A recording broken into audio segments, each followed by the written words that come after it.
La campagna di vaccinazione va avanti con molta determinazione e organizzazione. Sono oltre 500.000 le somministrazioni che ogni giorno vengono inoculate nel nostro paese. Intanto sul Green Pass ci sono notizie incoraggianti, sarà operativo a partire dal 1° luglio in molti paesi europei ed anche il nostro paese si sta attrezzando per farlo. Lo ha dichiarato Figliuolo in occasione di una sua visita istituzionale.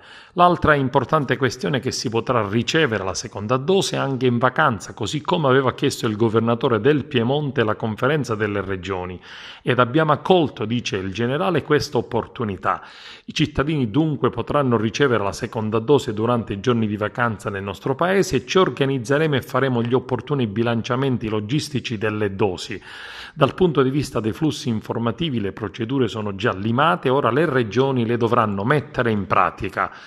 Non sappiamo ancora quanto durerà questo vaccino, noi ragioniamo come se durasse un anno. Posso dire che abbiamo già opzionato di concerto con l'Unione Europea una quantità tale di vaccini per coprire tutta la popolazione con un'ulteriore dose ed anche con una robusta riserva, ha aggiunto il generale. Per la futura vaccinazione pensiamo ad un trasferimento dagli hub agli ospedali coinvolgendo medici di base, farmacie, pediatri e punti vaccinali aziendali. Abbiamo adesso la possibilità di vaccinare dai 12 anni in su, quindi gran parte degli studenti, e potremmo probabilmente procedere a vaccinare i giovani fino a 6 anni. Questo ci consentirà la massima sicurezza in presenza per il nuovo anno scolastico. Poi continueremo con il tracciamento ed il diradamento. Sarà necessaria ancora la mascherina insieme ad ulteriori misure per mitigare il rischio, ha affermato il generale Figliuolo.